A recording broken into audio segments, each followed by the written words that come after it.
Hai, apa kabar semua? Saya Daniel. Selamat datang di Islam Unbox. Hari ini saya akan berbicara tentang Jerusalem. Karena ya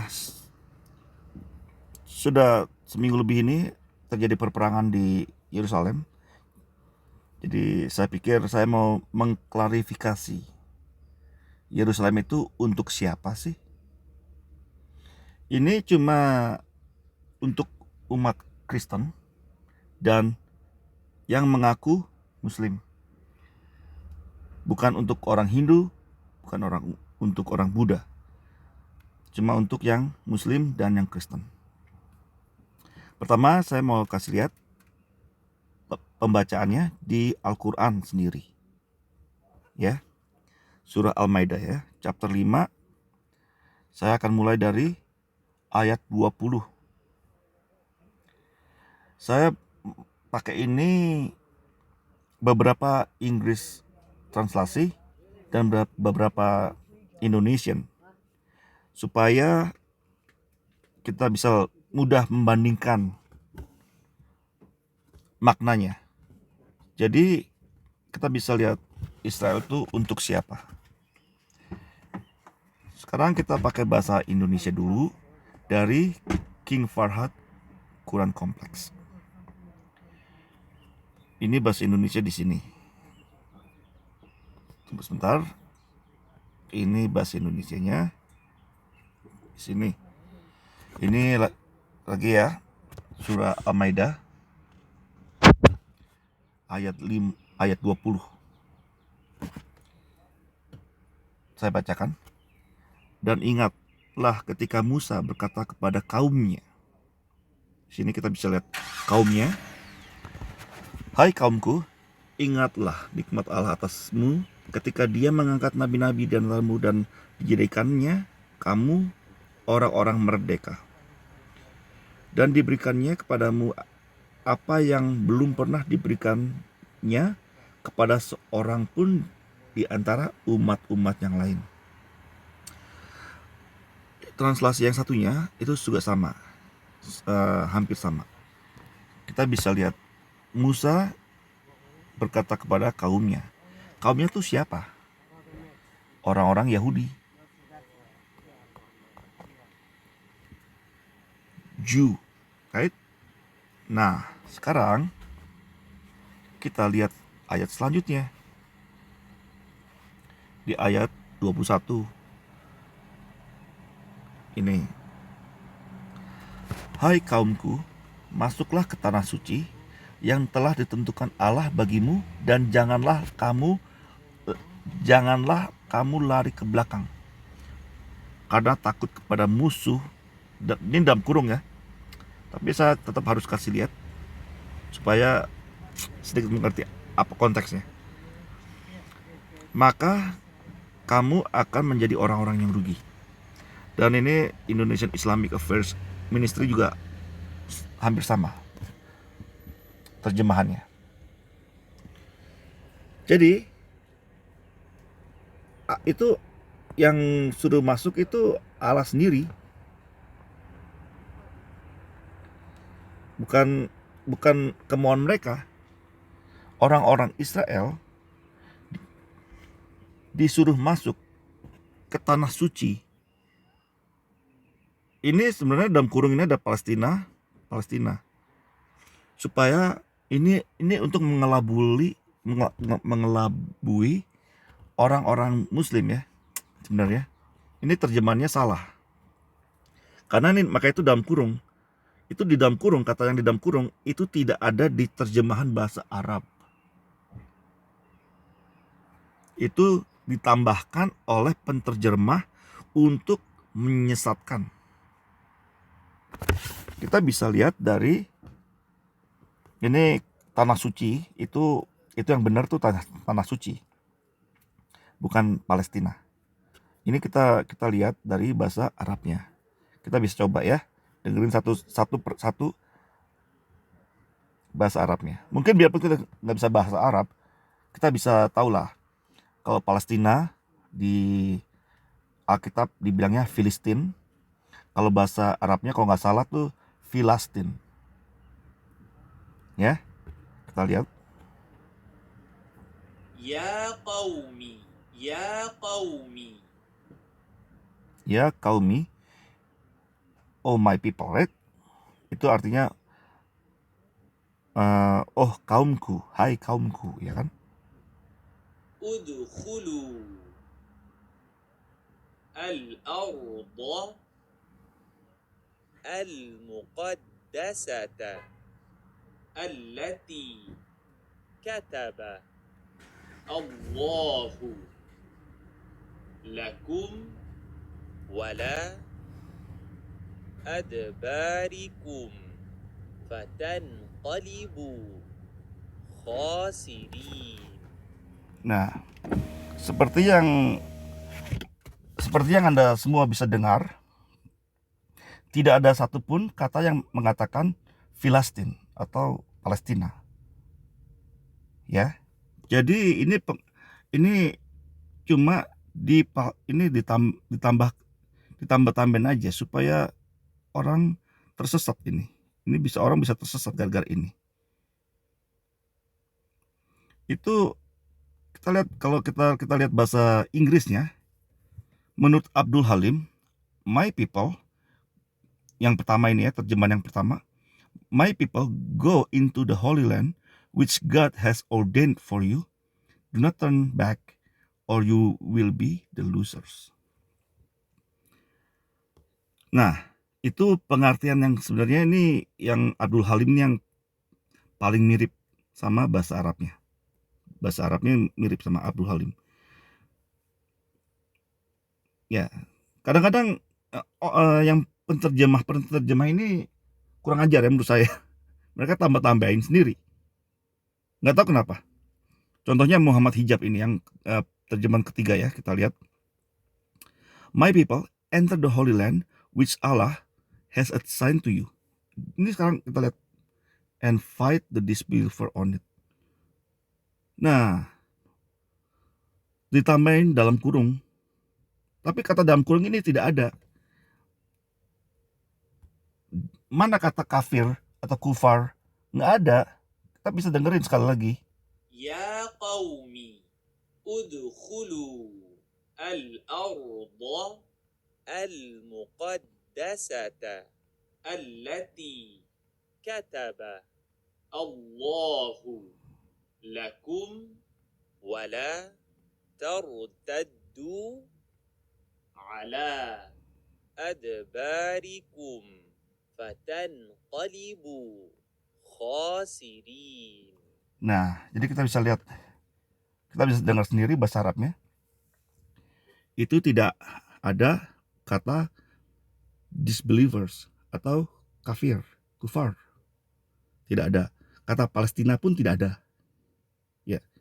Jadi, ini Musa bilangnya orang-orangnya, kaumnya, orang-orang Israel ini untuk masuk ke dalam tanah suci. Di Islam tanah suci ada 3. Di kepercayaan Islam tanah suci itu ada 3. Mekah, Madinah, dan Yerusalem. Kita nggak usah jadi ahli agama untuk tahu ini tanah suci yang mana yang Allah maksudkan. Ya terang bukan Mekah,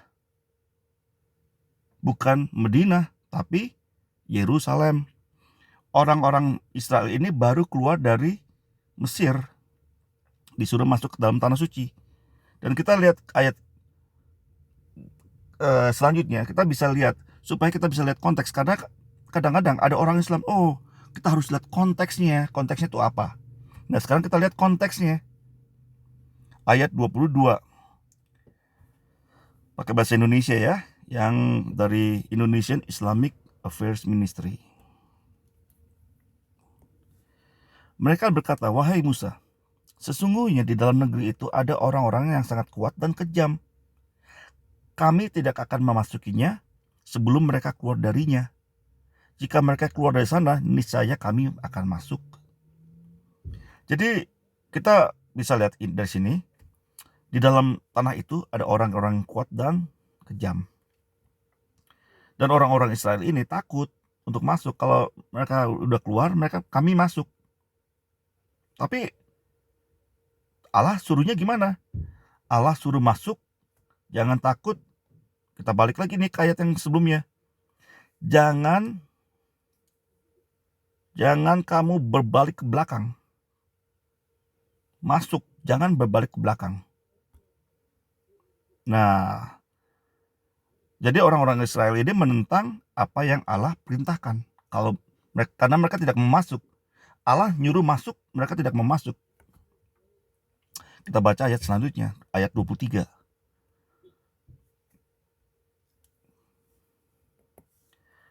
Berkatalah dua orang lelaki di antara mereka yang bertakwa, yang telah diberi nikmat oleh Allah. Serbulah mereka melalui pintu gerbang itu. Jika kamu memasukinya, niscaya kamu akan menang. Dan bertawakallah kamu hanya kepada Allah, jika kamu benar-benar orang-orang beriman. Ini jadi dua orang ini bilang, masuk aja lewat gerbangnya, jangan takut. Kalau kamu orang-orang beriman, jangan takut, gitu kan. Nah, kita lihat selanjutnya ayat 24. Mereka berkata, wahai Musa, sampai kapanpun kami tidak akan memasukinya selama mereka masih ada di dalamnya. Karena itu pergilah engkau bersama Tuhanmu dan berperanglah kamu berdua. Biarlah kami tetap di sini saja. Jadi kita dari sini kita bisa lihat dua orang itu siapa kira-kira. Dua orang itu Musa dan Harun. Moses and Aaron, Musa dan Harun. Ya, Musa dan Harun bilang masuk, jangan takut. Tapi orang-orang Israel ngotot, tidak mau masuk. Ngotot mau melawan perintah Allah. Kita baca ayat selanjutnya, ayat 25.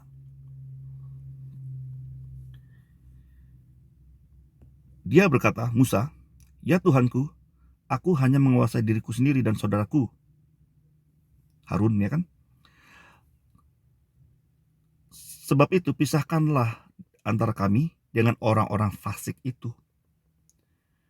Jadi Musa bilang, saya hanya menguasai diriku dan saudaraku. Saudaraku tuh Harun. Ya. Dan sekarang kita bisa baca ayat 26.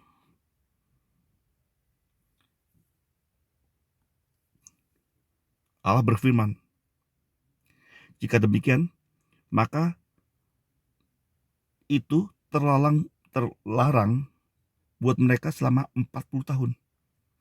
Mereka akan mengembara kebingungan di bumi, maka janganlah engkau bersedih hati memikirkan nasib orang-orang fasik itu.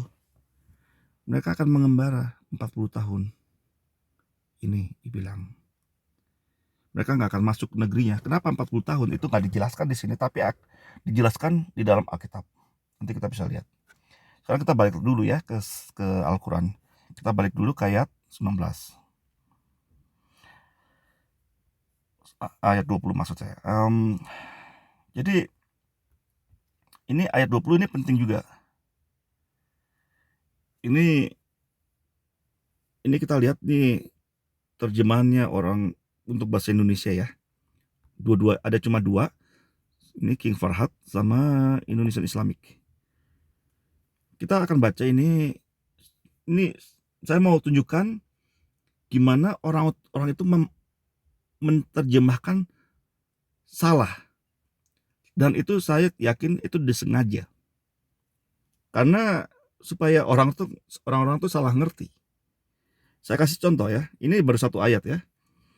Ini, dan ketika Musa berkata kepada kaumnya, hai kaumku, ingatlah nikmat Allah atasmu ketika dia mengangkat nabi-nabi di antaramu dan dijadikannya kamu orang-orang merdeka. Dan yang satu lagi ini juga orang-orang merdeka. Orang-orang merdeka. Ya. Tapi bahasa Arabnya itu apa sih? Bahasa Arabnya itu apa? Kita dengarkan.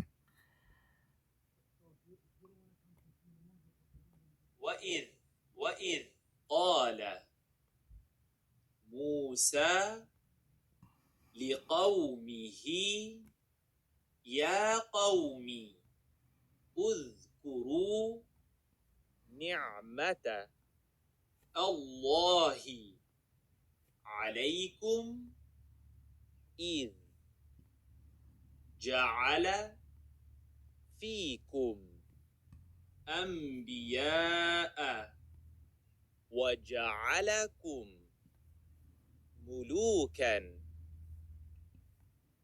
وآتاكم ما لم يؤت أحدا من. Nah, sekarang saya balik lah ya ke yang mereka kan ini bilangnya orang-orang merdeka. Tapi kalau kita lihat bahasa Inggrisnya, ada beberapa yang bilang appointed kings. Kita nggak usah butuh bahasa Inggris ya. Kayaknya semua orang tahu kings itu maksudnya raja-raja artinya. Yusuf Ali juga pakai made you kings. Muhammad Hijab aja pakai, dia mengartikannya sebagai raja as kings. Indonesian, bahasa Indonesia tidak diartikan raja-raja, tapi orang-orang merdeka. Kita balik lagi ke bahasa Arab ini. وجعلكم ملوكا. Mulukan. Kita juga kayaknya nggak usah terlalu fasih bahasa Arab ya. Bahasa Arab kita nggak usah terlalu fasih. Kita juga tahu mulukan itu artinya raja-raja. Bukan orang-orang merdeka. Meskipun ya saya juga tahu raja-raja tuh merdeka. Jelas. Nggak ada maksudnya raja-raja yang tidak merdeka. Maksudnya raja itu merdeka. Tapi itu pengertiannya jadi lain kalau diartikan sebagai raja-raja dan sebagai orang-orang merdeka. Sebagai orang-orang merdeka, mereka cuma ya keluar dari Mesir, sudah, itu mereka merdeka. Tapi ini dibilang jadi raja-raja. Penguasa. Ya, penguasa, raja-raja itu penguasa. Penguasa tentang apa yang dikuasai? Nah, kita harus baca terus tadi. Yang dikuasai itu Holy Land, tanah suci. Itu yang dikuasai. Itu yang akan dikuasai. Itu yang dijanjikan Allah kepada orang-orang Israel. Dan orang-orang Israel tuh dihukum tidak bisa masuk ke tanah suci itu selama 40 tahun. Kita bisa tadi baca lagi di ayat 26. Forbidden for 40 years. Terlarang buat mereka selama 40 tahun. Sesudah 40 tahun apa? Tidak terlarang lagi. Mereka harus masuk. Mereka sudah bermasuk. Kenapa? Itu yang buat mereka tanahnya. Nah, sekarang begini. Banyak orang-orang yang Muslim bilang, ya tapi itu mereka ya, itu bukan orang-orang Israel asli. Nggak tahu apa maksudnya bukan orang Israel asli. Tapi gini aja. Kalau kamu dikasih tanah, saya dikasih, misalnya Allah kasih Daniel tanah, saya harus masuk ke dalam tanah itu. Dan kamu bukan Daniel, biarpun saya ada di tanah itu atau tidak, kamu tidak boleh masuk ke tanah itu. Karena kamu bukan Daniel. Nggak peduli tanahnya saya pakai apa enggak. Ya enggak? Allah kasihnya ke saya. Saya mau pakai buat pertanian, ya nggak apa-apa. Saya mau bikin rumah, ya nggak apa-apa. Saya nggak mau diapa-apain juga nggak apa-apa. Pokoknya tanahnya dikasih ke saya. Dan sama seperti ini, tanah ini, Yerusalem diberikan Allah kepada umat Yahudi, Israel, kaumnya Musa. Orang-orang Muslim bukan kaumnya Musa. Ya. Orang-orang Muslim itu kaumnya Muhammad. Ya, soalnya kalau mereka kaumnya Musa, orang-orang Muslim itu kaumnya Musa, tidak mungkin kaumnya Musa makan daging unta. Karena daging unta buat orang Yahudi kan haram. Nah, sekarang kita bisa lihat kita bisa bandingkan dengan Alkitab. Saya pakai bahasa Indonesia. Ini di buku Ulangan ya. Ini chapter 1 ayat 34. Pasal 1 ayat 34. Ketika Tuhan mendengarkan gerutumu, ia menjadi murka dan bersumpah, tidak seorang pun dari orang-orang ini, angkatan yang jahat ini, akan melihat negeri yang baik, yang dengan sumpah kujanjikan kepada untuk memberinya kepada nenek moyangmu, kecuali Kaleb bin Yefune. Dialah yang akan melihat negeri itu, dan kepadanya dan anak-anaknya akan kuberikan negeri yang diinjaknya itu, karena dengan sepenuh hati ia mengikuti Tuhan. Ya, jadi dan kita bisa lihat di ayat selanjutnya, ayat 37 dan 38.